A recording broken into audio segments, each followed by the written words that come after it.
What is up, everybody? What up? What up? Getting a little echo, I feel, maybe from me there. I'll try to tone it down, or maybe Bert. You might need. I don't hear any echo from you, but I'm hearing me, let me. which might mean from your speakers. Once we get a viewer, I'm sure they'll let us know. Any better? That's a Let me big if we get a viewer. I think it. Yeah. Not really. I still hear myself. But just turn down your speakers. Or I have it like all the way down.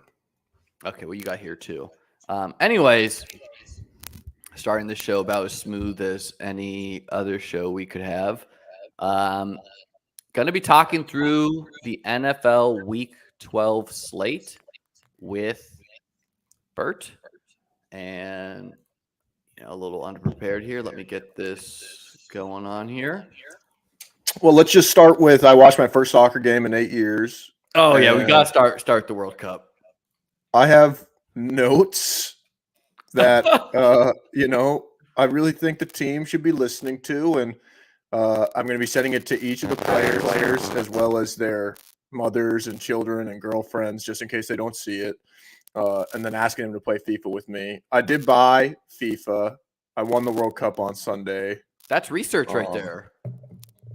Yeah, and like I coached a pretty tight squad. We went all the way. Was the USA. Didn't lose a game. Christian Pulisic, Golden Boot. 1 yellow card the entire run. These guys are, they're playing all loosey-goosey. I think we need a little discipline. I don't know if this Berhalter is willing to do what it takes, but from one World Cup winner to a competitor, I can tell you what it will take. I mean, we got to start with Saudi Arabia versus Argentina, probably the upset game of our generation, ever. Yeah. I believe I saw apparently like Senegal versus France in 2002, which like we wouldn't even who could forget the 0-2 yeah, right? I guess it's probably that was like one of the Zinedine Zidane years, if I'm even saying I mean, right. I believe I looked up the line, and I don't know if this is correct because it just sounds absurd, but I believe the line was I don't think there's such 2.5 goals. Yeah.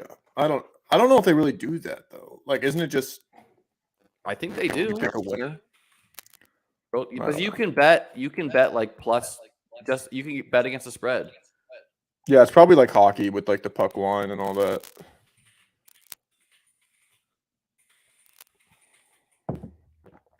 Let's see. It was. I mean, if you just go to 538, it's like predictions, I think. Yeah, minus 2.5. It looks like that's crazy.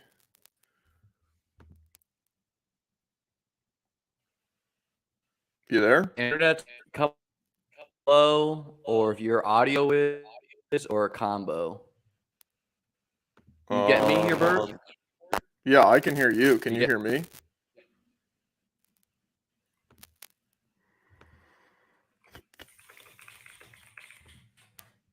Can you hear me?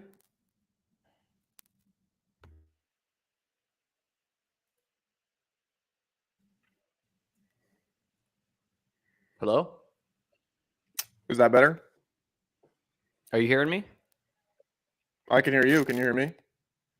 All right. Yes, little tech difficulties. Anyways, I'm seeing Argentina minus 2.5, which is absurd to spot a team, 3 goals. But Saudi Arabia pulled it out with a come from behind win too, 2-1. I'm pumped for this USA versus England game. I mean, definitely my first time seeing the team was against Wales, but disappointing tie. Are you there, Bert?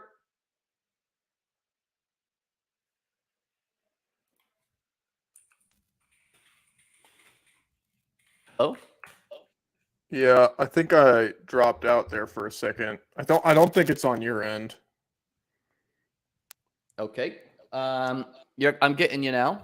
So yeah, just keep pushing. Just keep pushing. But yeah, it's It's a Argentina very, very surprising loss. The I mean, biggest, I will say this about the probably all time, world. right? I mean, I don't. I will say this: since it's being played in Qatar, like the heat is becoming an element. And I know they're supposed to be like AC stadiums, but maybe that factored in. Maybe Argentina is an older squad. I have no idea really. I think Bert's frozen too. Just gonna remove him and hopefully he comes back in. Bert's brother Ben is coming to my house for Thanksgiving.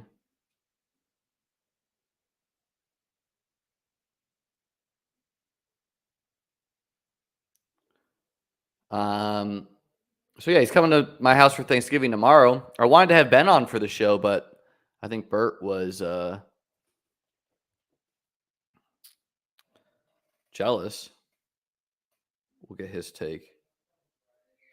I'm trying to educate Bert on how to restart his router.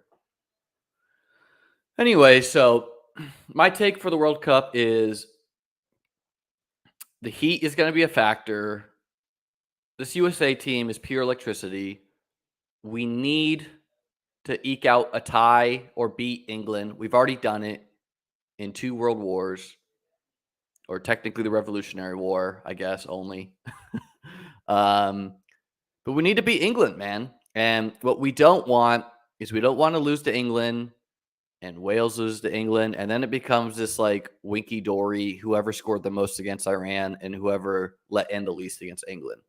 It's not really what we want. We want to control our destiny a little bit. A draw against England would do that for us. I would also say I like that we're playing England second because our team got a bunch of yellow cards, which if you get 2 yellow cards, you get kicked out for 1 game. Just try to drink a closed beer.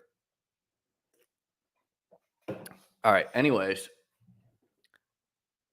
looks like we might have Bert coming back in. All right. Hopefully, no sponsors were watching for that.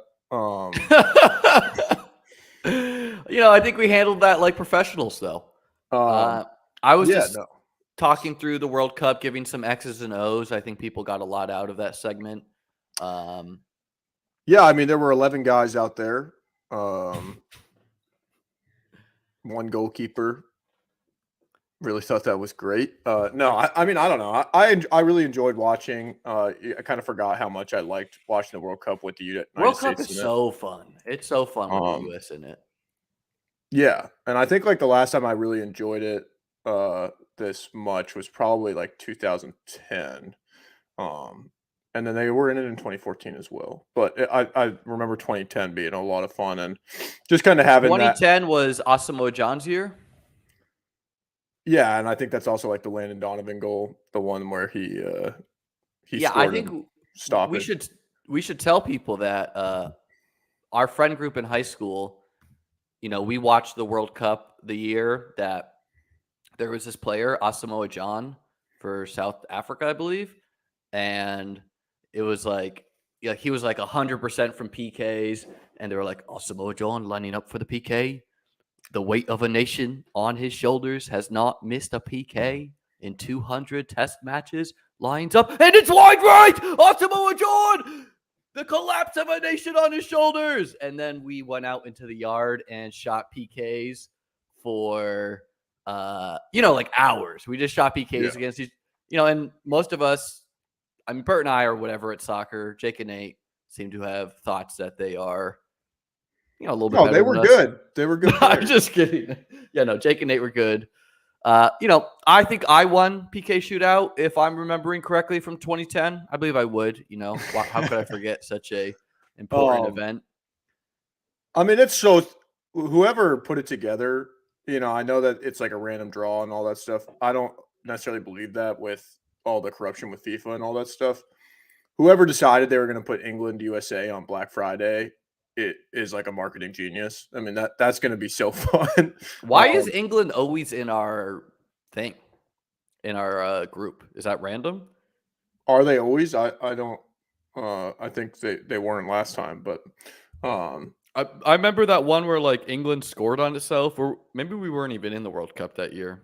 Yeah, it was it's a random draw supposedly. So, Anyways, I would not financial advice, but consider mortgaging your house and betting on USA plus 500. I mean, if you're not betting on USA and you are betting on the game, like you're just like that's just not fun. Yeah, if you're from the USA and like, come on, like friend of the show Davis Maddock put out there, I'm taking Wales before Jesus Did he Christ. really say that? Yes, Like I I don't know who that is, but had to like, roast him. Had to roast him. that's crazy, dude. Like, and he's a soccer fan. Like, you gotta bet on USA. or just don't bet, or just don't bet it because, like, for me, like the whole thing with Or gambling bet the on games, a tie. Like bet on the draw. Get whatever. yeah, or just like you want to have the when you bet those games, it's like you just want the juice to get you through the game to make you care about it. For the USA, like I'm not even touching them just because it already has the juice for me, once every 4 years. But that's just me.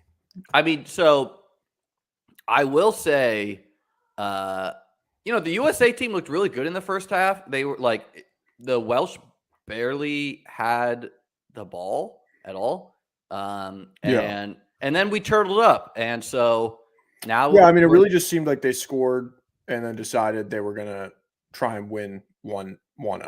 And yeah, which I guess that's fine, but like I don't know. That was kind of and it was a dumb foul by us where we like fouled a guy who was not even facing the goal. well, Gareth Bale, from like everything I've seen, and I've played FIFA and all that stuff, so I know he's like a world class player. Um, I think he really did a good job. Like when they showed the replay, like he got himself into a position where he could either take a dive or you know respond to it. So I thought I mean, he got them. I mean, like that's what world class players do is they make plays. So Here's the average age of the World Cup team. Seems like the American team is the second youngest team by average. Of course, it doesn't mean much when your average is 25 versus 26. But I say this because I do think the heat is going to be some factor. And I don't mind having a young squad, although I think our youth did show. Like, clearly, the refs were calling a worse game against the United States, but like our guys were also complaining way too much about it. Like, you just got to get. I mean, it really wasn't that. I wouldn't looked at it. And I mean, afterwards. Argentina, to the point, is a much better team than Saudi Arabia, but they're old, and maybe the heat was a factor in that game. I don't know. So I was talking about this. Have you seen the like the Argentina fan base put out a message for the last friendly before? My buddy sent it to me. It reads like some anonymous Liam Neeson Taken thing. He sent it to me. No, what do I have to look up? I don't know. I mean, he just sent me the quote. It's very, very funny. The life of any player who injured Messi before the World Cup is in danger. Everyone should be careful with him. We have not won the World Cup for 37 years. Messi is the only name who can achieve this. It's not a warning, it's a threat. So this was, I guess, like in their last friendlies, they were sending that message out to people. I do love that. So let's see the schedule. I don't love it, but it's just you forget how different the World Cup is from every other sporting event in the world. What's fun is we have games on Thanksgiving too. So, I mean, Thanksgiving is setting up to be an all-time sports day where you can start your day at 5 a.m. and cruise through the soccer games straight into the NFL games and end your day. You could go for like 5 a.m. Who is doing that? You could go 5 a.m. to, I think, 8 o'clock is the last start time. No, there's probably like some college basketball in there too. No, I'm talking about just World Cup and NFL. You could go like 5 a.m. to like midnight on your couch on Thanksgiving. Patriots, Vikings to close. How do you feel about the World Cup in fall versus the summer? I think it's kind of BS, man. Like, I mean, I like it now. Like, I'm not gonna watch the games over football, but like as adults, I very rarely have like a take on this stuff. As far as like when it comes on TV, whatever. I mean, we just kind of all give up our youth and go into the workforce and whatever. Like that's it. But Yikes! Downer Bert, sound the alarms. Woo, woo, well, no, but I'm woo. saying like stuff like this, like for kids, like the World Cup should be in the summer for kids to like be able to sit and watch with their friends and Yeah, that's a good point. come in from swimming in the pool or whatever like that. Like those are my memories of like the World Cup is like running As around. an adult, though, I kind of like that's not in the summer because wouldn't you rather go outside during the summer and then you get to spend, kind of your colder days watching inside? Yeah, I mean maybe. I mean I just think I try and think of it from because that's what's like professional sports are for kids. Like and we have just not grown out of them. But it's a Us and much of the world, my friend. what'd you say? Us and much of the Oh world no, yeah. No, there's a lot of of but the I'm just United saying States. like you're the I just like to think of it from the perspective of like what is, the eighth grader doing and how do they like to watch it. And I think it kind of sucks that they can't have that on their summer break. But All right, guys, let me know. 1 in the chat if you think Mother Teresa was more selfless, or 2 in the chat if you think Bert for thinking that okay. FIFA should be for the kids is more selfless. I'm gonna vote 2. Give me 2 that Bert is more selfless than Mother Teresa. That's What do you not guys at think? Let me all know. what I'm Again, trying to 1 for say. Mother Teresa, 2 for Bert and the kids. And that's a clear Bert and the kids for me. What about the children? That's what I hate when you see players cursing on the sideline. What about the children? 2 Paul's with Bert, Harrison's with Bert. Bert, man, we got some stands, dude. We see you guys. It's all what right, I do. so It's what I do. It's not for me, guys. It's for so the yeah, I future. mean, World Cup's a blast. I know that us and some of our high school friends we're jumping on the group chat, doing a whatever it's called, a FaceTime call during the games. It's fun, man. Yeah, I'm gonna trying to definitely link that up shotgun. was a nightmare. I'm going to shotgun a Budweiser or 2 for this England-USA game. Hey, man, Saudi Arabia beats Argentina. We're going to beat England. I'm killing to be in a bar for that game. Like that would be, and like I mean, like a bar with like an American crowd, like a presence. Like that would be so fun. What do we think flights to Qatar are? This is one of those World Cups like is Thursday enough time? I don't even know. This is one of those World Cups that I would rather be home. Yeah, from everything that you're hearing, like in Qatar and. I have friends that also is it Qatar or is it Qatar? I've heard both. I mean, I don't. Let's do a round trip on Sunday. What do we think, guys? I'm thinking 1,500 for this flight. Yeah, I don't know. All right, you could do a casual 20 hours for $1,800. Yikes. All right, well, that will close our World Cup talk for now. I think we'll get back on for the group stage and try to pick some games after, our analytical eye test has a little bit more, our algorithm gets a little bit more data to pop, Anyways, jumping into last week, the first couple weeks we did this show, I looked at the spreads beforehand. I did a little work. Some would be saying that me doing it off the fly is not working too well. But hey, guys, if you need to Oppo bet me, I'm gonna stick through. I could have a couple weeks ago, but I'm like, you think this, do the opposite. I'm not gonna do that for me or for you. So just fade my picks, unless it's against Buffalo. I mean, I will say some of these bets were good process, bad result. Jets versus New England, punt return touchdown. Like, clearly, it was right to say New England shouldn't be spotting points to almost anyone. Anyways, let's jump into these games. But Zach Wilson to bet like on him is against that defense. Yeah, but that game came down to a punt return touchdown. So yeah, but if New England was probably going to win that game. New York's best.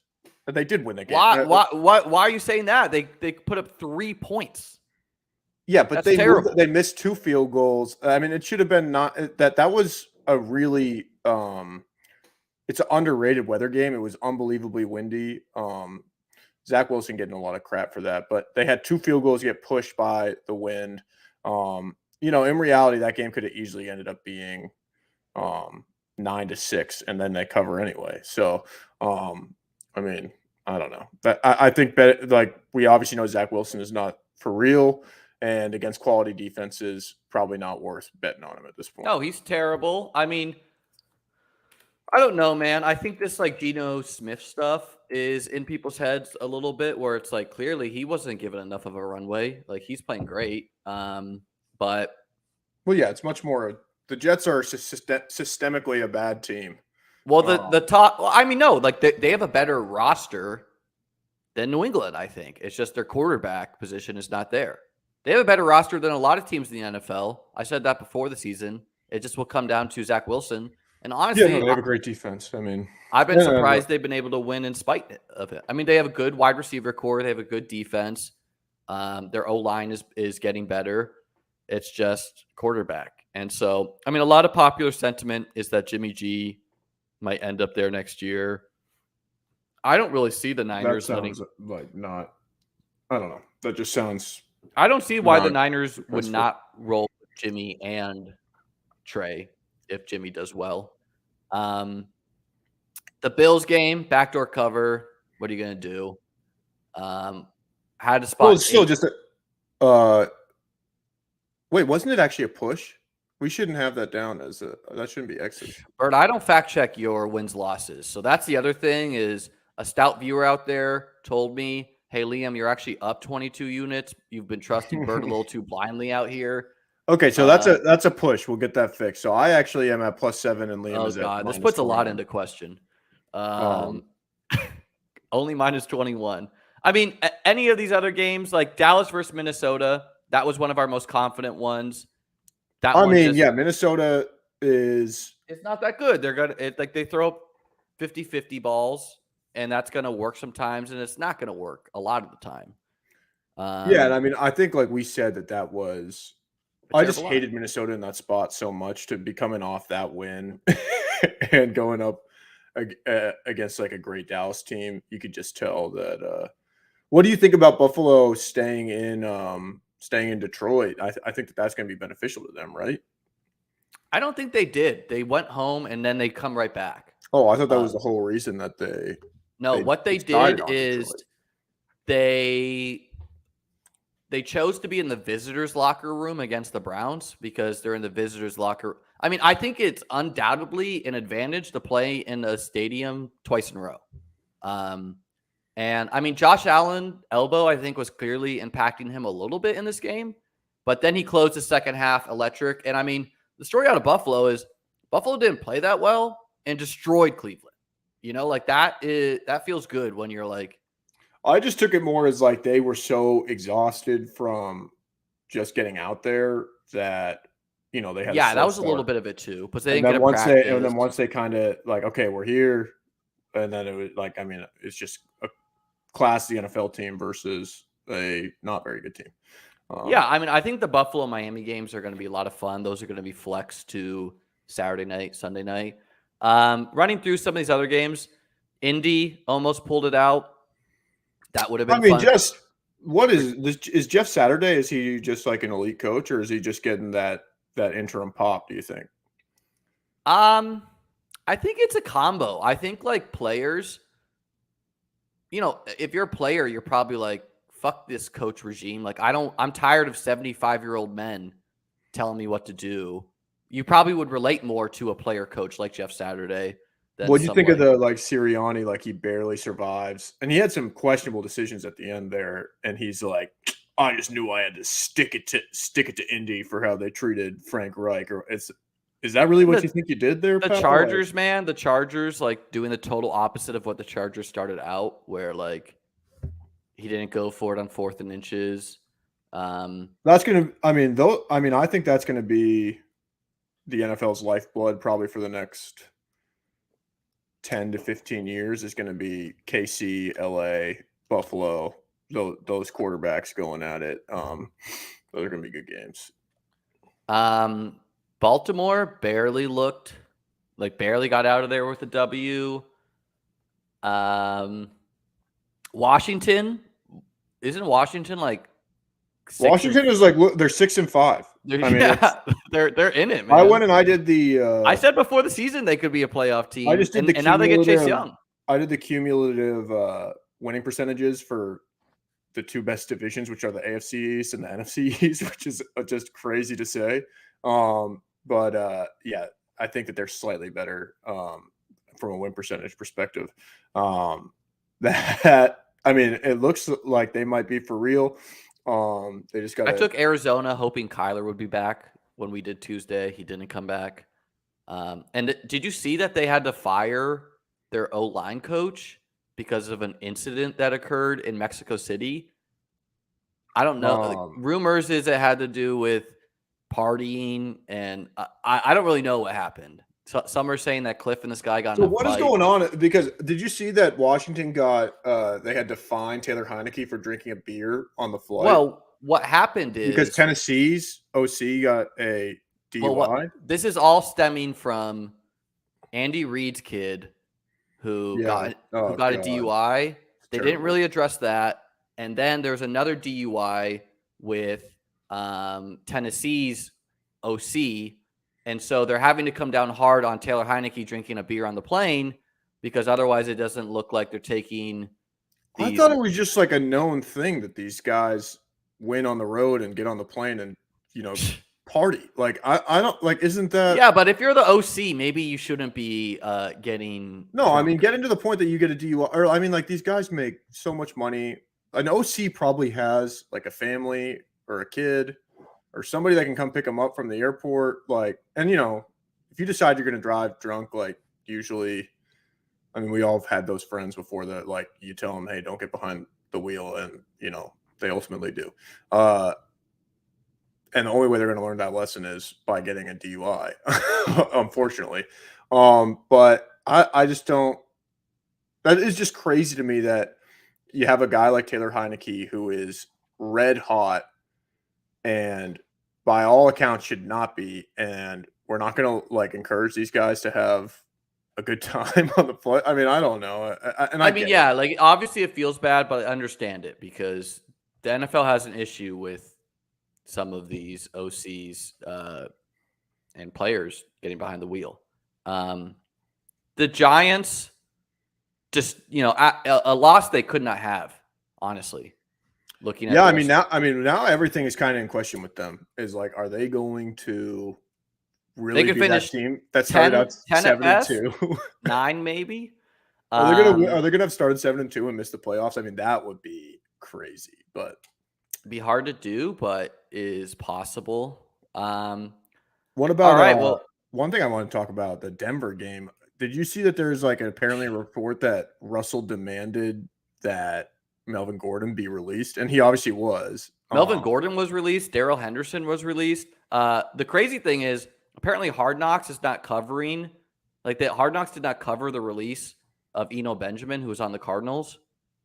They're on fucking Hard Knocks. They just did not have any footage of that. And now apparently, I saw a great Hard Knocks clip of DeAndre Hopkins, Nuke, just following Kyler around, being like, "What are you looking at?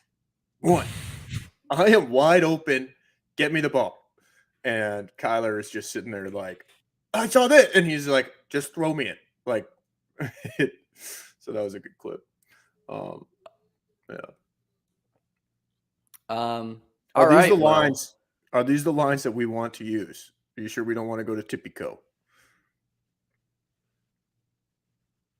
These are the lines we see them today. As always, you should shop around. And if one book is laying -10 and other books are laying -9 and you want Buffalo side, the backstory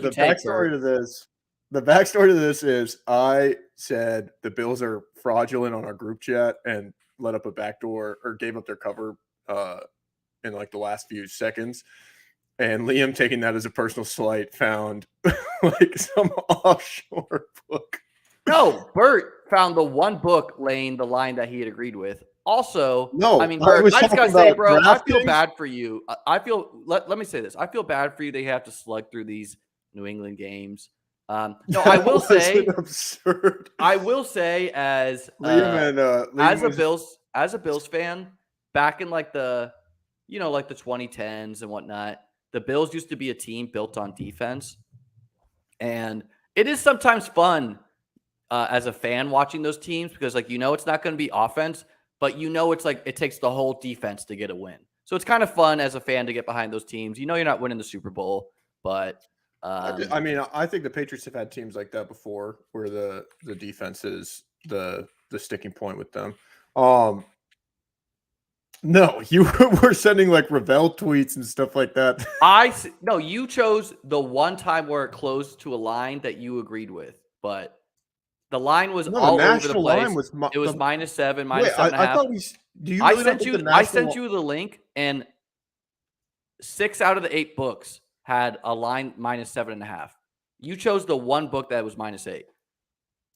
You sent a Ravel tweet over that said Caesars. Earlier in the week, someone bet on Bills. Well, no, but what clearly had happened is somebody had bought a point because of course you tease up. Well, the numbers weren't right, and then DraftKings was still -8, and we were minus, and that Caesars one was -8. I think you just got a little confused. No, I think you got confused. That link I sent you, anyways, people don't have any context to this, so I don't know, man. That is we're doing some mental gymnastics here, but yeah, you are. I agree. This is a week. Not me. That's you. Week 12 is a week that has no buys. Weirdly enough. Is this what we're talking about? This link? No. What link did you send me then? You're going to have to go through. I don't think we should pause the show for it, but I'll happily walk you through it after the stream. No. I'll find it. Anyways, Buffalo at Detroit. Buffalo -10 on the road. I don't know if you could say it's a full road game. And whether you take the Buffalo side or the Detroit side on this, I think comes down to a couple factors. One is, what Bills offense do you think you're going to see? Is Josh Allen banged up at all? Is it going to be second half Josh Allen? Is it going to be first half Josh Allen? Second half, I think he ended like 17-20, 170 yards, 2 touchdowns. The other question with the Bills is which defenders are playing for them and which ones aren't. They've had a ton of their defense in and out of the lineup. Trey White might play, probably not against Detroit. They might have Greg Rousseau, maybe not. They might have, I think Jordan Poyer is back, which is big. Detroit plays a lot of man defense, and Buffalo plays a lot of zone. I'm going to take Buffalo -10. I just think that this seems like a game where the Bills defense have been doing fine, but they haven't been able to get too many turnovers recently. This is a game where if Jared Goff turns it over once or twice, they could get steamrolled. Buffalo just played in the Dome. Buffalo can destroy in the Dome. The Lions are a fun story. This came off a big win for them, but I don't think they're really built to come to Buffalo and even hang around. Bert, how do you see this? 10 is a big line. When's the last time that Buffalo covered? I think it's been like over a month. Maybe Pittsburgh. I don't know. I keep taking Buffalo and they keep not covering. So I think I got to take Detroit here +10. That's analysis right there. Okay. And Detroit's also, ascending, it seems like. Are they? They've won the last 2 weeks. At home. If they could sneak in, that'd be fun. No. I'm not saying they're going to make the playoffs, but maybe they get a win here, or maybe not a win, but they get a cover here. Feels like Buffalo's almost always on Thanksgiving too, which is pretty fun. This next game, Giants at the Cowboys. Take it away, Bert. Giants getting 9.5 on the road on Thanksgiving. Yeah, I mean, I think you got to like the Cowboys here. Just like we were talking about Detroit kind of descending. I think Dallas is or Detroit ascending. New York is descending, and Dallas coming off that huge win. And this just seems like one of those big Thanksgiving games for them to come in and put a lock on their their playoff position here. So I like them -9.5. Yeah, I don't want to bet against this Dallas defense where like the Giants' best course of act. I mean, Giants, Wan'Dale Robinson was looking great. I think he's hurt again. They're going to trot out Isaiah Hodgins and crew. You know, Kenny Galladay, like I've never seen a player descend as quickly as him.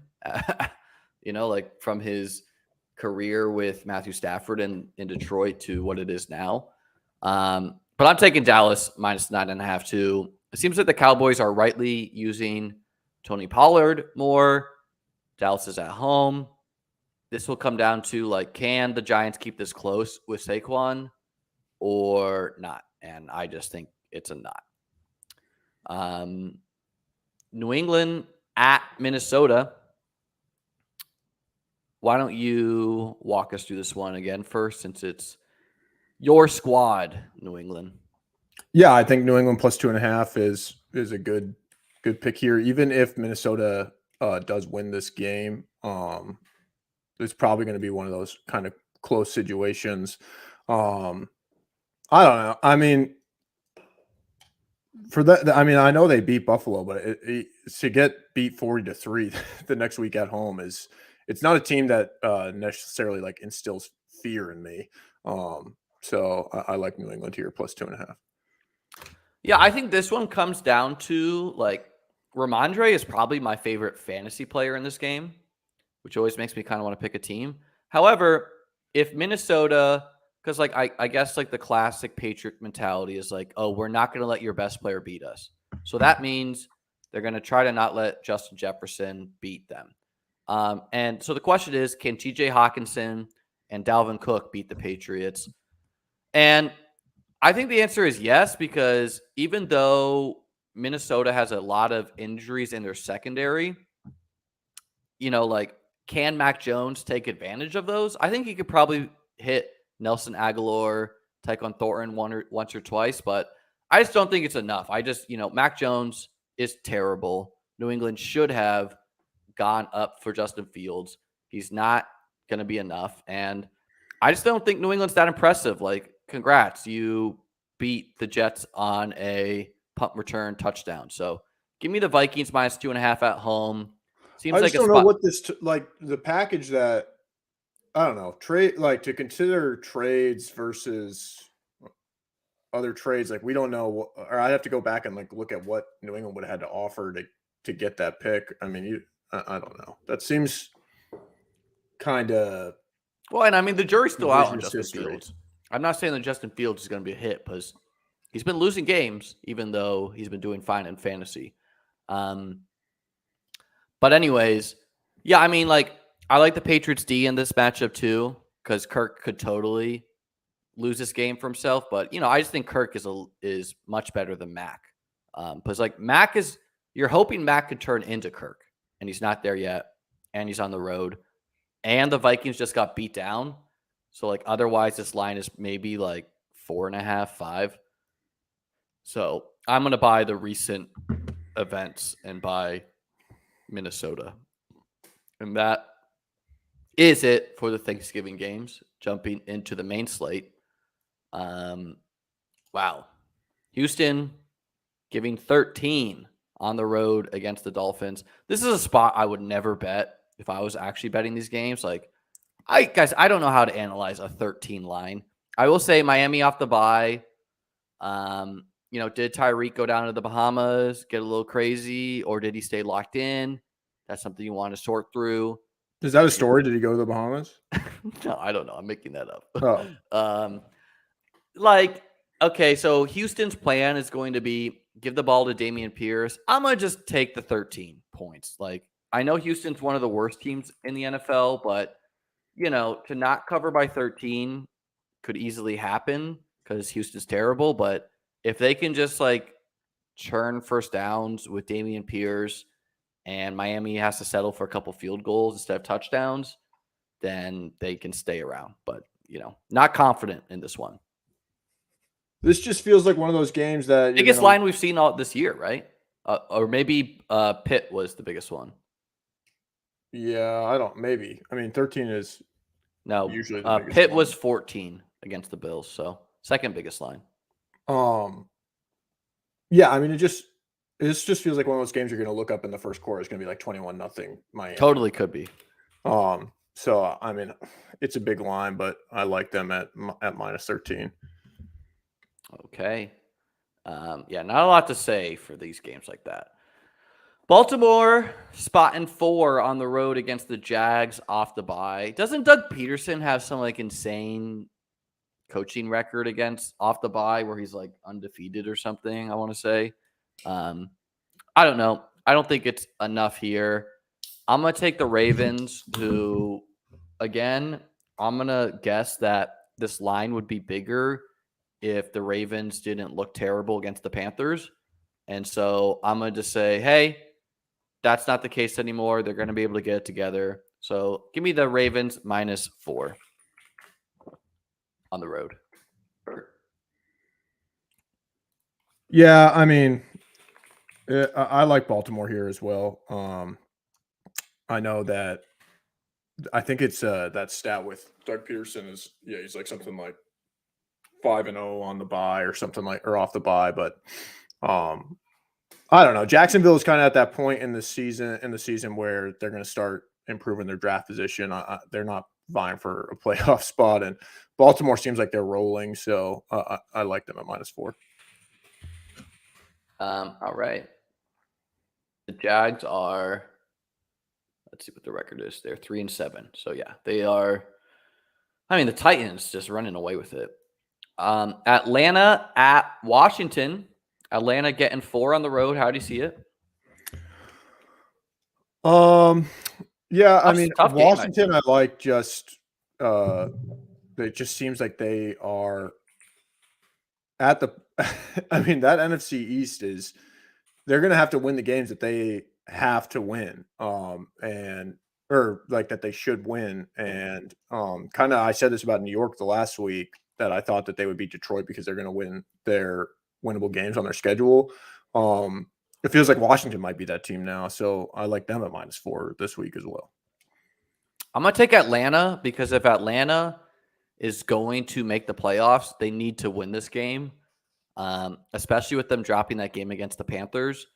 They just got that big W against the Bears. Their playoff hopes are alive. So give me Atlanta plus 4. They lost Kyle Pitts, and Commanders are probably getting Chase Young back. But, the Heineke magic has got to wear off eventually. Like Washington's winning in spite of him. And so just give me Atlanta plus 4. Like, I think this should be closer to Washington minus 3. So I'll take that. I'll take that point. Okay. Jets minus 4.5 against the Bears. This is a tough one because it's like the question is, I think I saw something where like the Bears have been like a top 10 offense the past couple of weeks in the NFL. And the Jets obviously have an elite defense. Just came off that really disappointing loss where there's rumors Zach Wilson lost the locker room. I think the locker room knew that Zach Wilson sucked. So save me that the locker room is finally aware that Zach Wilson is bad. Sure, maybe Robert Saleh is finally saying, hey, we're going to move on from him. I think if Zach Wilson has a bad half, he'll be benched. But give me the Jets minus 4.5 with the thought that even though, Justin Fields, who is banged up, by the way, I think he'll play, but I don't know. He hurt his shoulder or something. I'm going to just take the Jets defense to secure this win. I don't think it has to do as much with Zach Wilson or the team knowing that Zach Wilson is not a like top 10 QB in the league. I think it has a lot more to do with, these guys who struggle a lot of times when they take he didn't take ownership. When they take accountability, when they do like that rallies the team around them and they now are like willing to, I don't know. It's just the vibes coming out of there. And then you hear that. I agree with that if NFL players are sitting around reading tabloids. I will say Zach Wilson has clearly coached what to say. He's with the New York City media who is always trying to tear That you makes down. it worse then, because like what he's saying is with No, all but that if he coaching- says he's in a lose-lose spot. If he comes out and says yes, I'm the fault, then the head page will be Zach yeah, Wilson but like it's the QB's job to just be. acknowledges that he's the fault of the team. He's in a lose-lose spot. So it's like, okay, When have you ever seen a QB say that or like not take responsibility for the loss, even when it's not their fault? I mean, what's going on there with him is I think it's really fallen off the rails. I don't think am he's disillusioned. a He little knows more- he's the fault. You know, I mean, like, I'm hypersensitive to it because I really dislike the Jets, so I pay attention to like when they are specifically falling apart. Robert Every year. Saleh today, what'd you say? I said that's every year. Well, yeah, but like I take joy in that. So, Saleh today had a meeting. Where's our Jets fan? We usually have a Jets guy in here. Maybe he's just Yeah, I know he's too probably not. I think that's too him. disappointed this week. DFSCZAR. I think he just changed his name. Or maybe not. But Saleh We're had moving lines. You just see that Houston Miami game update lines. to 13.5. All right, we got it at 13 though. Yeah, well, they clearly they are tailing Bert's pick because Bert said minus 13. They had to move it half a point. Yeah, well, I'm pretty sharp. Saleh had a. I'm gonna update that to 13.5 though. No, I'm just kidding. Saleh had a meeting with the New York media today that got postponed for over 2 hours because he had a long meeting with both Zach Wilson and I think the GM or something like that, or maybe the OC. They held up that. I mean, that stories like that are like that's potential disaster fuel. So I mean, I think New York coming into this game, they sound like a little bit broken. Chicago, it feels like they're on the verge of winning one of these games. Right now, they're like the number 2 pick. Maybe they don't want to win anymore, but I think you got to see the ball go through the net at some point for Justin Fields here. I think that they probably take care of business here, and they're getting points. I mean, I like them plus 4.5.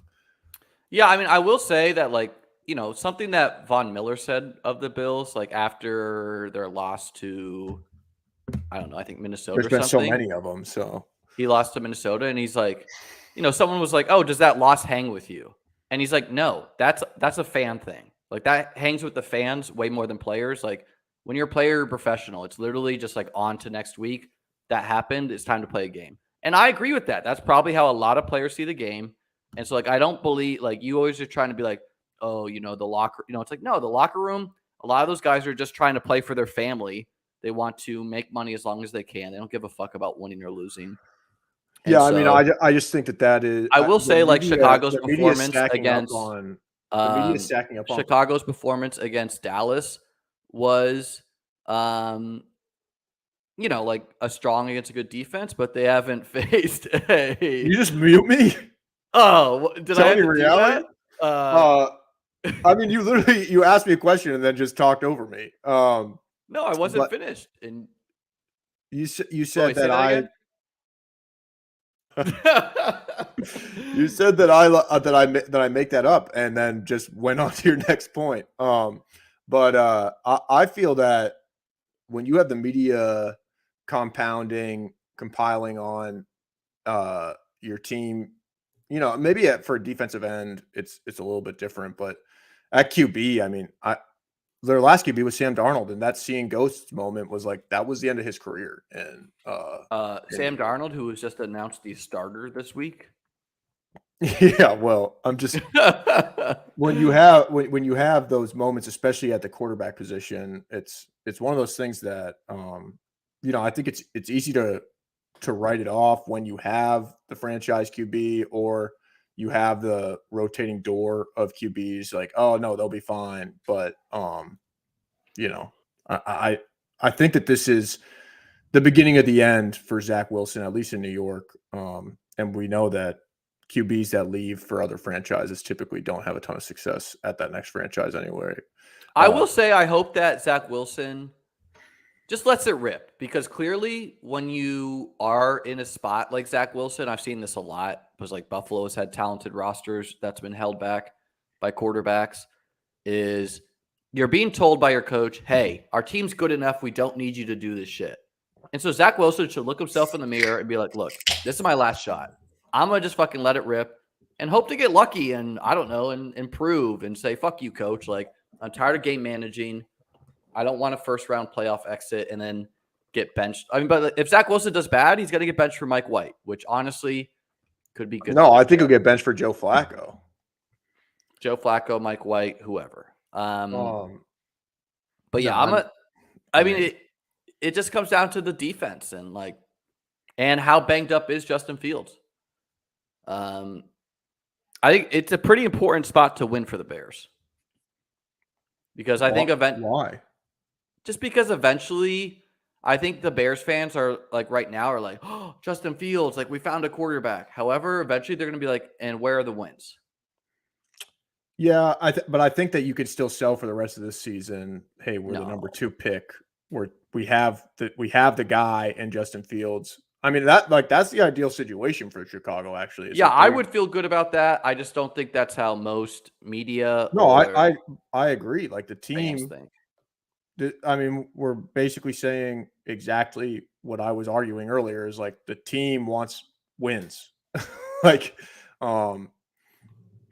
from a like mathematical perspective, or, you know, whatever you want to call it, the DVOA, like they will be a better team if they lose out, but the team assuming they hit the draft picks, sure. But like, yeah, but I mean, just statistically, like the 2 pick is worth a lot more than the 6 pick or whatever. Yes, on paper, but like you don't know who you're gonna end up with in the draft. I mean, like, can you imagine being a Saints fan right now? I take the 1 pick over the 5 pick. I think I saw something the other day where it's like the Saints are not happy if they win. They're not happy if they lose, because they have no draft picks to look forward to, and they have almost no hope of the playoffs. Anyways, enough time on that game. Cincinnati -1.5 against the Titans. I'm going to take the Bengals here. I think Ja'Marr Chase is practicing. We don't know if he's going to play. I think the Titans have beaten up on bad teams. They're whatever. This is a very important game for the Bengals to win for playoff purposes, I think. And so hopefully Ja'Marr Chase returns. You can beat the Titans deep. Ja'Marr Chase is a wide receiver who can destroy teams that are bad in the secondary. And so give me the Bengals. Just think they're better. Yeah, I mean, I just love Mike Vrabel so much. I think he's one of these guys that he identifies big games for his team and specifically coaches to those games. And they're just guys that are like that. You can't really explain it. We're crossing over to college football here, but like South Carolina against Tennessee on Saturday night. Yeah, they lost Hendon Hooker, but like nobody was beating South Carolina that weekend. Tennessee has a terrible loss to Cincinnati in the divisional round last year. I think Mike Vrabel was able to get that through. And, I mean, he took the Chiefs to overtime, completing 5 passes with Malik Willis. I think that he's going to have them ready to go this week, and I like them at +1.5. All right. Denver versus the Panthers. I laughed when I saw this game because I believe you have been saying all year that Denver is worse than Carolina. And, hey, man, after last week. They are worse. I mean, I mean, the Panthers are playing feisty ball. I will say that, like, the Panthers are playing above brow. They are rolling out Sam Darnold. I don't know. Is that a plus? Is that a minus at this point? Who knows? Who cares, really? Like, who they trot out? Give me Denver, just on principle, man. Danger Russ gets it going against the Panthers. Like, Panthers should not be able to move the ball against good defenses, a la against the Ravens last week. And so give me Denver winning like 18-15. Something weird. Yeah, no, I mean, Denver would have to score 18 points to win 18-15. Yeah, some safeties, which they don't do. I think they would be 9-1 if they scored 18 points in regulation. Carolina, they're not a good team. Denver is like pitiful. I think we might see Nathaniel Hackett fired before the end of the year. They're shedding players. Pat Surtain gives up that crazy. I mean, that was kind of a miscommunication, but like even their best players are, giving up big plays. The season is over for them. So I kind of like Carolina here. I mean, it's one of these like I told myself I games. wouldn't take Denver again, but then I see him against the Panthers. Got to take him one last time. Yeah, well, we'll see. So you're taking Carolina? Yeah. All And right. last week I switched at the last second from Baltimore or Carolina to Baltimore, and that screwed me. So I've got Carolina here. Tampa -3. Very disrespectful to Tampa, but probably rightfully owned. How do you see it, Bert? I don't think that this is right to disrespect them in this way. I think that they really have turned a corner here. They had that big international game, and then they're coming off the bye. Brady is undefeated since getting divorced, undefeated since the FTX scandal. Talk about a life in shambles. Yeah, I mean, it's hard to say his life's in Some shambles. people are saying that like Giselle and Tom Brady lost like billions in this FTX thing. I saw somebody say that they put all of their money, every cent of their fortune. Yeah, into like FTX. that just seems unbelievable, but who knows? It's definitely not true. That's just like hot take artist both BS, like maybe they just thought it was they have financial advisors that would not do that, dude. Like that's an absurd. They're not like you. Hey man, when the money's flowing, you think it's gonna flow forever. So well, that's the other thing is like people are like, Tom, he's going to play another 5 years so that he can, make all this money back. He's going to Fox Sports, but it does. Whoever thinks that is just crazy. Like those are two people that will be fine for the rest of their life. They're icons. But yeah, no, I think Tampa Bay -3 here. I think is this the last week without Deshaun for Cleveland? Of course, Deshaun's first game is against the Texans. Genius. Which I guess it doesn't sound like they're extending the suspension and everybody's just going to be cool with it. But I haven't heard anything about that, man. I saw like more cases pop up, so I thought that might happen. I pretty much took a principled stand and didn't draft him almost at all in best ball, but yep, we gave you a round of applause for that. See how it plays out. Yeah, guys, give me a 1 in chat if you're on my team there. I do have them on 1 or 2 teams though, so if those teams end up winning the tournament, let me know. Or don't roast me. Yeah, I'm taking Tampa -3 as well. I mean, it seems like Julio is healthy now. Russell Gage is finally practicing again. I don't think he's fully healthy, but Tampa probably really needed that bye. Like their team is old. They got a bunch of guys injured. Cleveland, again, like unless they can just run the ball at will with Nick Chubb, which I don't think they can do, I don't see how they stay in this. Like Jacoby Brissett has played good for being who he is, but I don't see it enough. So give me Tampa -3. And it's important Tampa wins games. So they are going to give it their all. All right, Seattle -2.5 against the Raiders. This is insane. You got to take Seattle -3.5 here. I don't see how you take the Raiders. Seattle coming off the bye. It's been really well coached. Geno's playing really well. DK getting another week of rest, or he's a little banged up. Tyler Lockett's old. He probably needs the week of rest. I think, Pete Carroll off the bye will be well coached. And then on the Raiders' hand, they just had this overtime win against a bad team. They are not going to the playoffs. They are not good. So give me Seattle -3.5. Are you nervous as to the Vegas game though? I know that's something in the impetus, but you got it. That's usually like a Bills Jags, Bills Jets, not a Seattle Raiders. Only the Bills get the Vegas games. Yes, that makes sense. Or the Chiefs get a Vegas game. Chiefs Colts. Chiefs Colts. Yeah, no, I just don't see how you that +3.5 seems so Seattle's got to be one of the best teams against the spread this year. Who'd you say? Seattle. Yeah. I mean, plus 3.5 just seems so crazy for where Seattle is. And I know Seattle has overperformed, but Vegas has underperformed. And by a so lot. I just don't even see how you could take them here. The only explanation is that Vegas knows something we don't, which could very well be the case. But everything about this game tells me Seattle minus 3.5. But yeah. Yeah. All right. The Chargers minus 4.5 against the Cardinals. I mean, as of today, this game has a ton of questions. On the Chargers side, the questions are how healthy is Keenan Allen? He was back. He played a lot last week, even though they didn't really want him to because Mike Williams had a high ankle sprain and then aggravated it again. So, how healthy is Mike Williams? Does he play? On the Cardinals side, does Kyler play? Does Hollywood Brown play? I think Hollywood Brown will. I think Kyler.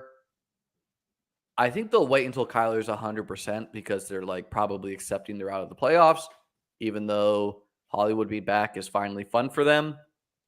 I mean, on one hand, I want to take the points and hope that Kyler and Hollywood and Hopkins can get the job done, but give me the Chargers, man.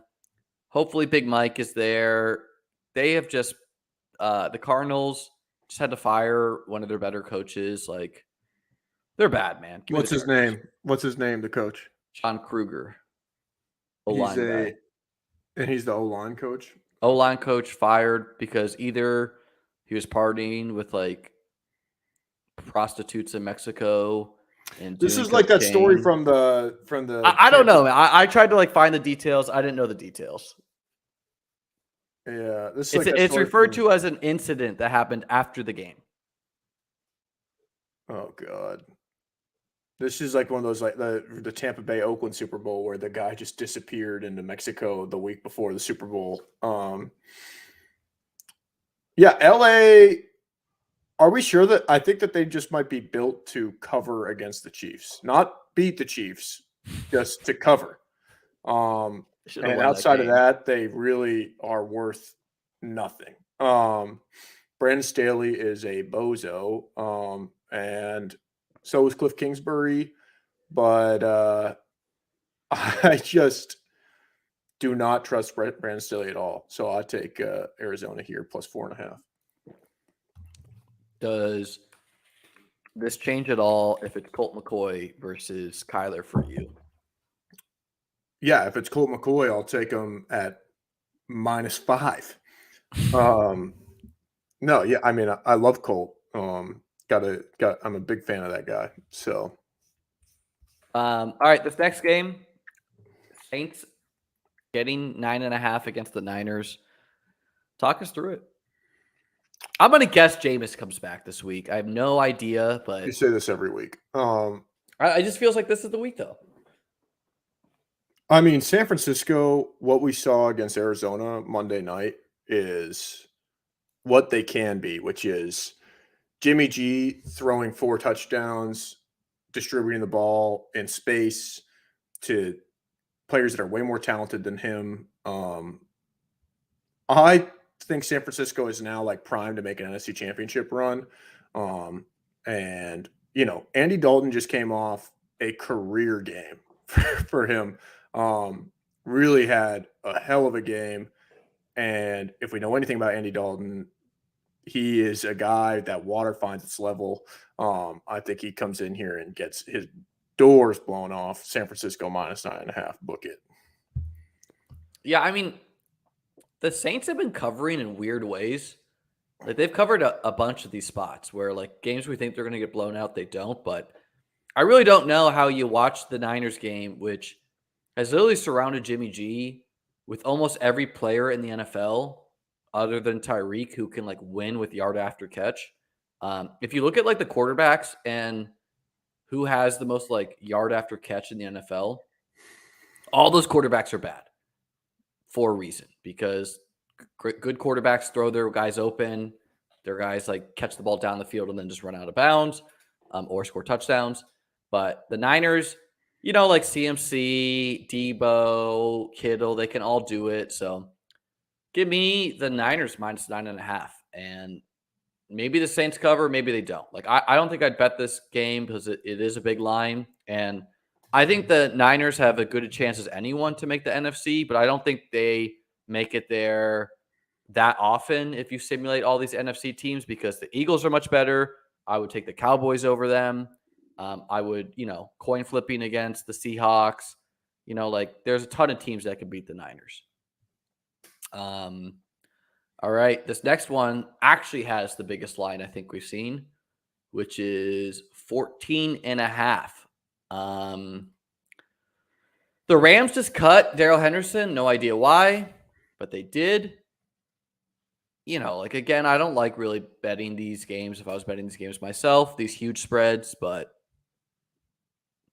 give me the Rams. Just 2 touchdowns, over 2 touchdowns. Who's the QB?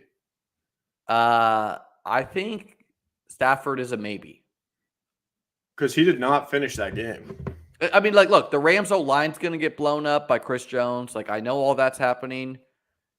But, 14.5, Can you name the QB that played that finished the New Orleans game? Was it John Wolford? It's, let me see. Bryce Perkins. Or tight end or wide receiver too. That's not even I know because I've drafted. My buddy sent me a text that said 16 looks like a really weird number on a QB. To which I responded, I was like, their last QB was number 16. It's just Jared Goff. I guess he is the quarterback, Bryce Perkins. Maybe because Stafford went down. Whatever, man. Just give me 14.5 and maybe the Chiefs just let them backdoor cover. If the Chiefs want to win by 20, they can. But will they? It's the question. Yeah, I mean, I think you taking the Rams at plus 14.5, thinking that Stafford was the quarterback, tells me that I like the Chiefs minus 14.5. I said it was a maybe. I knew that he got hit. But it's this that Bryce Perkins guy. I had to relook him up in my text chat with my buddy there a second ago, just to even remember his name. If he even starts, who knows? I'm sure they probably have another backup. But Kansas City, they win a close one against LA. They seem like they're rolling. Another one of those games that if it's 21-0 in the first quarter, I am not surprised. So, KC. Yeah, the only thing I will say that will help the Rams side here is, even though it's real hard to be optimistic, it seems like Kansas City wants to get its run game going for the playoffs. They're running Isaiah Pacheco a lot. And so maybe that means they don't get out. They're not going to be throwing up 14 in this game. They're going to want Isaiah Pacheco to get going. And so maybe the Rams can move the ball against a zone D that's meant to stop touchdowns. Anyways, terrible game to actually watch and want to bet. Green Bay Eagles, a Sunday night game. I think this is a game where I will be taking the Eagles. I think, again, this line would be a little bit bigger if Christian Watson wasn't performing so well for the Packers and if the Eagles didn't just struggle last week.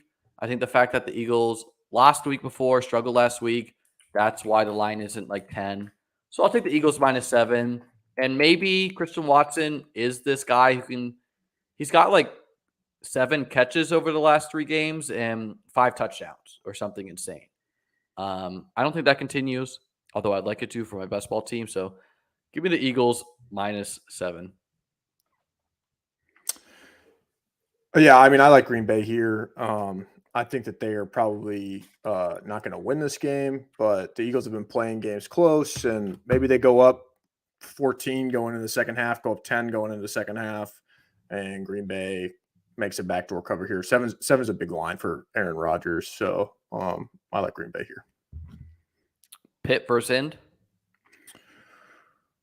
I got to take Indy. I mean, as I've been fading Jeff Saturday the last 2 weeks, and he has covered both games. And Pittsburgh, Tomlin, I think he deserves more respect than I've given him in like probably the last 5 years. But they're in full tank as well, and Saturday we know he's not going to coach a team to lose. So I like Indy here. I'm going to take the Pitt side because I'm going to guess that Indy is a team that is playing up to its competition, is also going to probably play down. I could see TJ Watt, who's finally back, and Minka Fitzpatrick just doing enough against Matt Ryan. So unless Jonathan Taylor has like an insane game, I'll take the points. Wish I was getting 3, but I'll take Pitt plus 2.5, which brings us to a close. Our first full slate, guys. Hit a 1 for me or 2 for Bert in the chat. We're only on the same page for 5 games on different pages for the rest of them. How about you talk us through your 3 favorite lines? I like, let me see.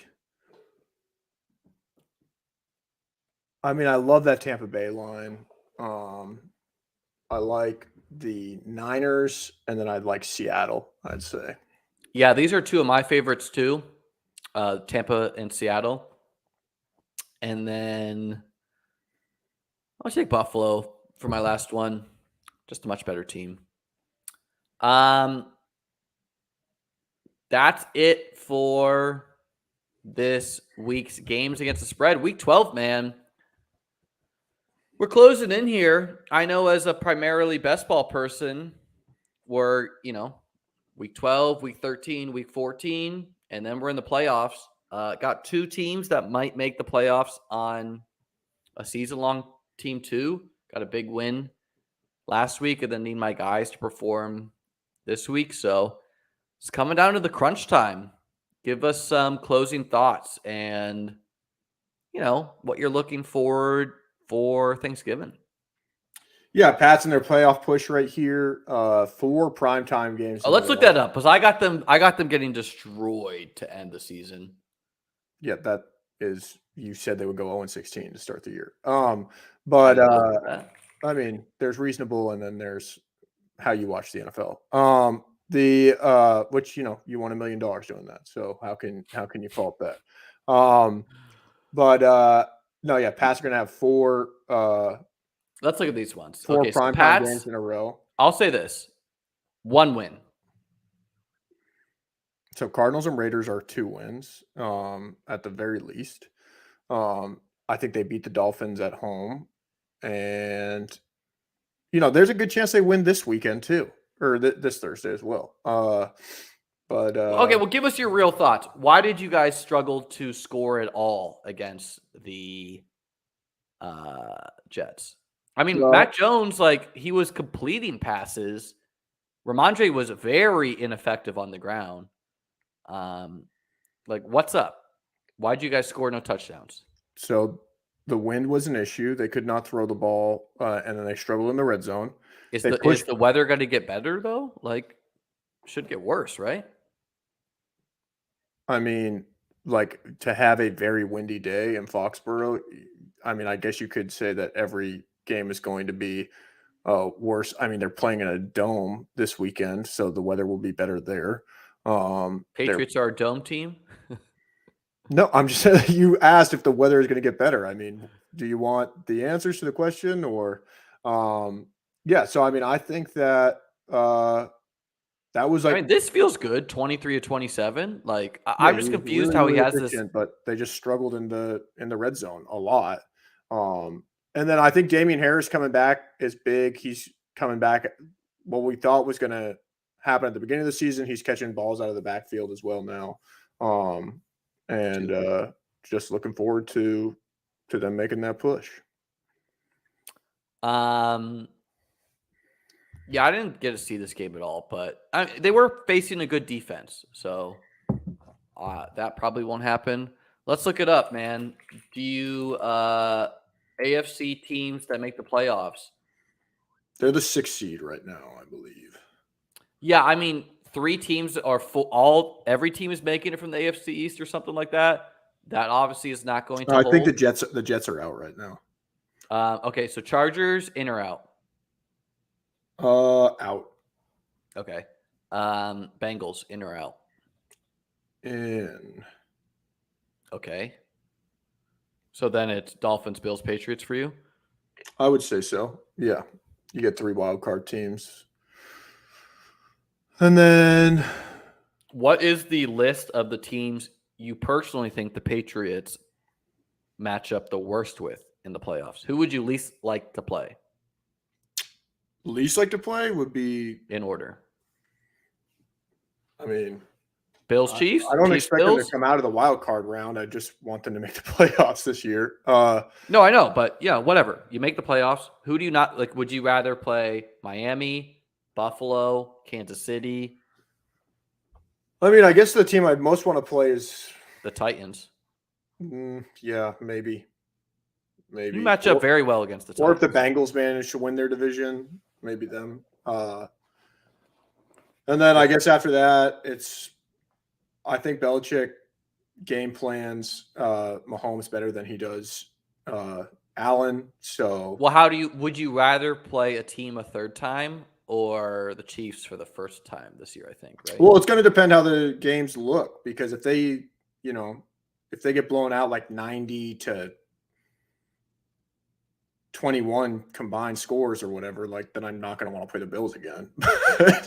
But if they manage to like sneak one of those games, or then anything can kind of happen. But then again, you never know playing a team 3 times. But something I saw the other day that like the real quick. the Vikings actually have they're 8-2 and they have a -2 point differential. Let's look up the Chiefs schedule. I think the 1 seed comes between the Chiefs, the Bills, and the Dolphins, probably.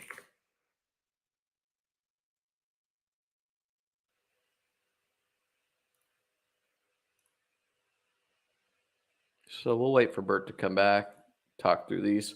All right, let's see.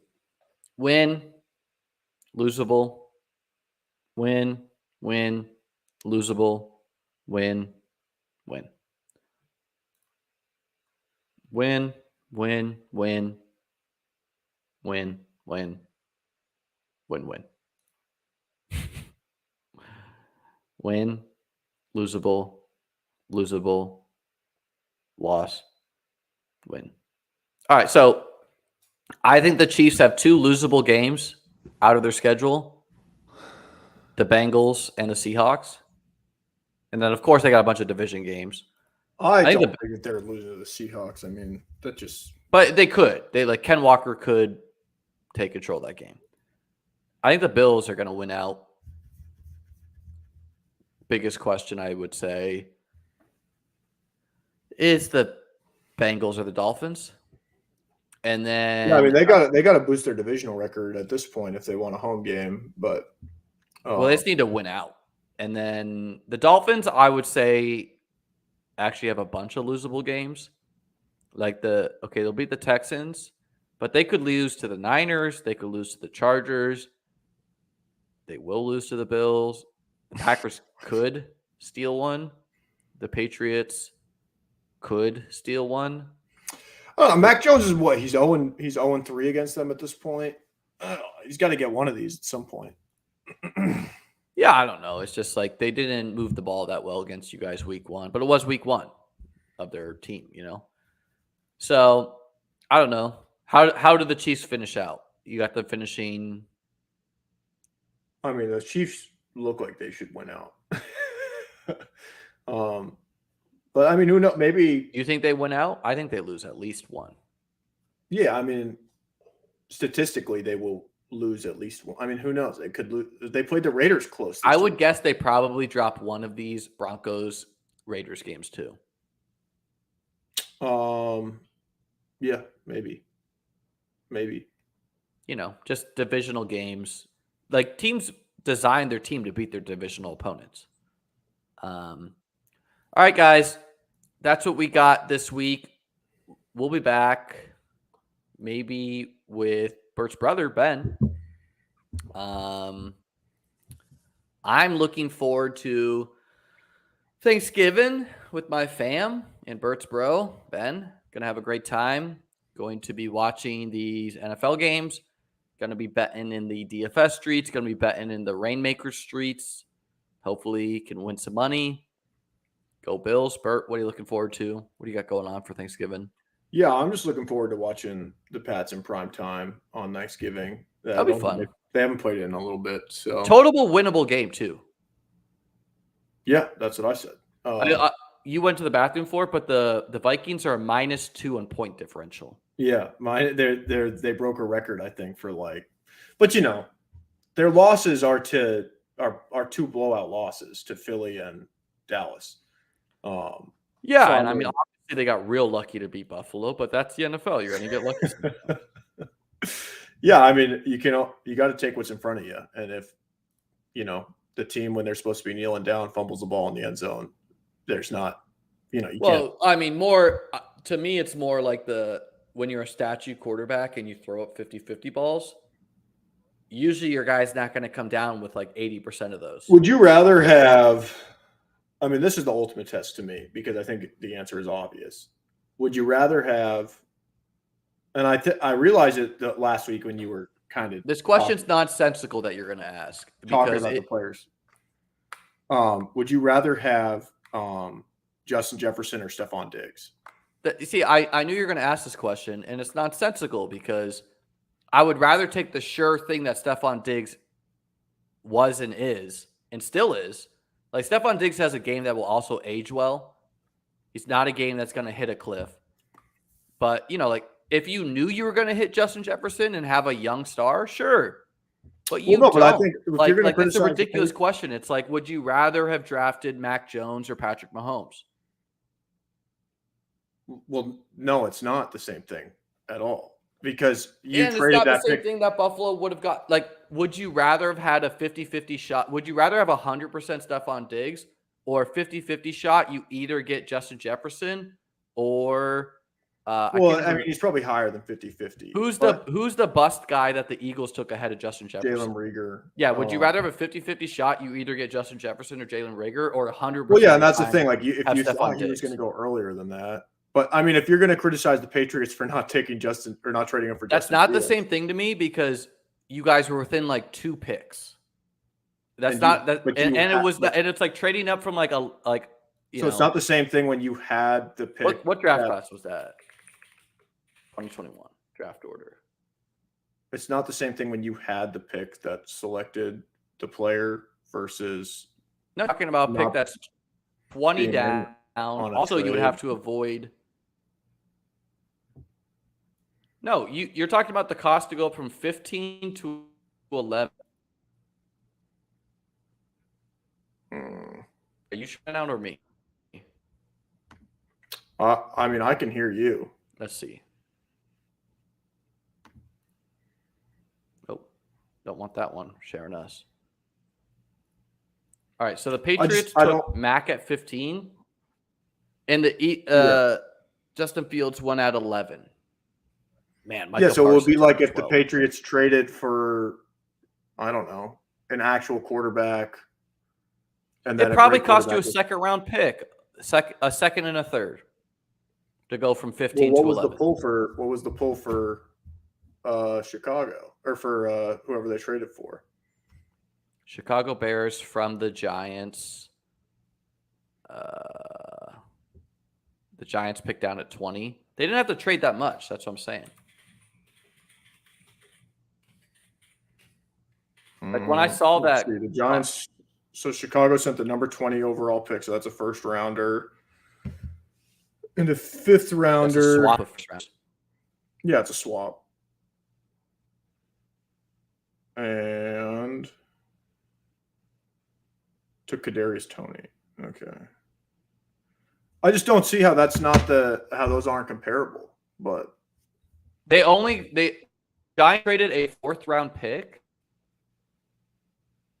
to move up from 20 to 11. Yeah, Is that true? That's like so cheap if true.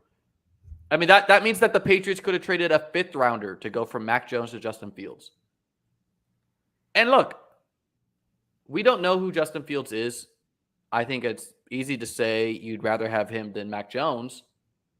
But I also could see there's a lot of coaches who are stubborn, who have been in the league a long time, who are saying, hey, I'm not running my team with a quarterback like Justin Fields, because you have to totally change your philosophy.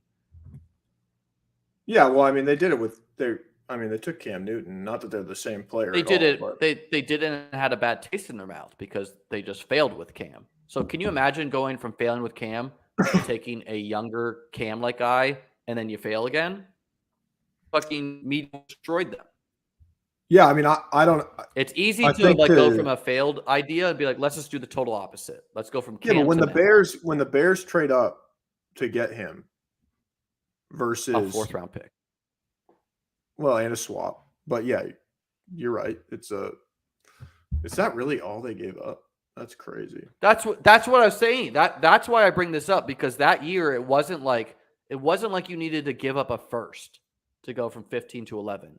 You could have given up like a 5th if you thought Justin Fields was worth it over Mac. Bill just chose Mac. He chose Mac over. He evaluated him as the best QB, and like last year it looked smart, but this year he's been injured, so it's kind of hard to. Yeah, I think you take Mac if you want a game manager who won't lose you many games but won't win you many games. And you take Justin if you want a guy who can turn into a star. But no. This is what they gave up. What'd they give up? The Bears sent to New York the 20th and 164th pick in 2021. They gave up their 2022 1st round and 4th round picks as well. So, yeah, but I don't think you guys would have given up. That's a big haul. That was 20 to 11 to go from 15 to 11. I think it would have been cheaper, but I mean, there were a lot of stars in the last year's class. Jamar Chase, Jalen Waddle, Penny Sewell. Well, no, and I just said, but my question is because it dawned on me when you were talking about the kind of Justin Jefferson versus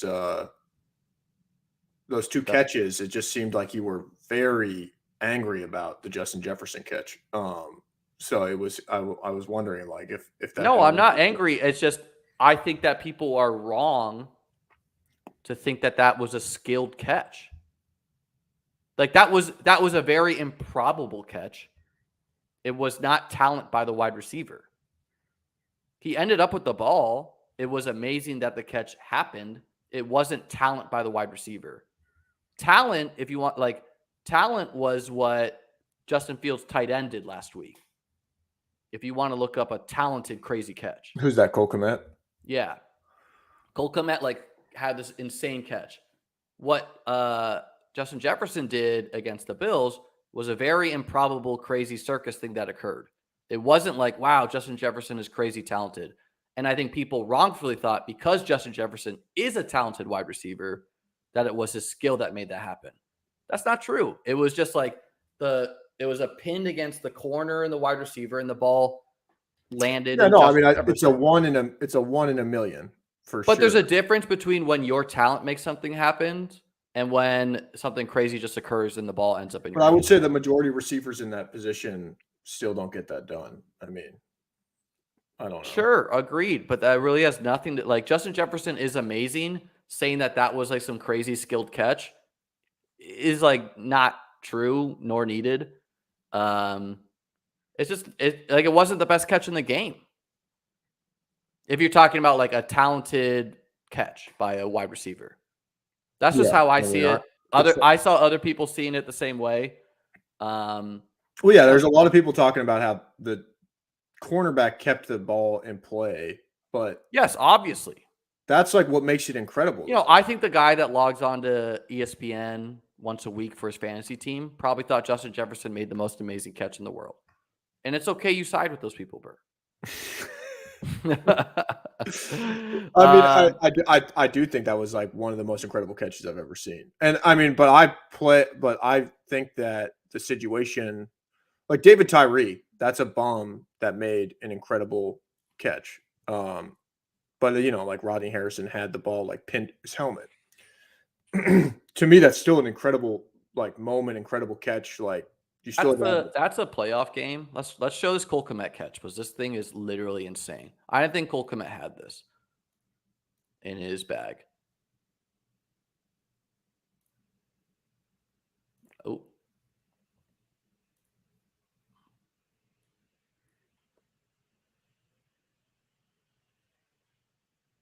That is insane. Like that was all Cole.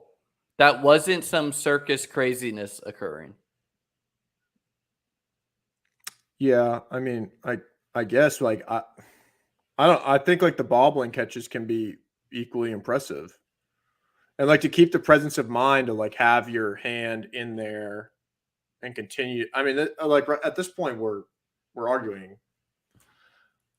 I don't know. Two things. Like I think that's an incredible catch, and I think what Justin Jefferson did. Yeah, but again, if Cole Kmet, if the defender went up and did that, and then the defender whipped the ball around and it ended up in Cole Kmet's hands when he's on the ground, that's a crazy catch. It wasn't a talented catch by Cole. It's sort of like I guess it's to me, it's like when the running back gets hit in the air and kind of comes down on his feet and scores like a crazy run versus like the guy that nobody touches him on the way in because of some move that he made. Like, what's more impressive?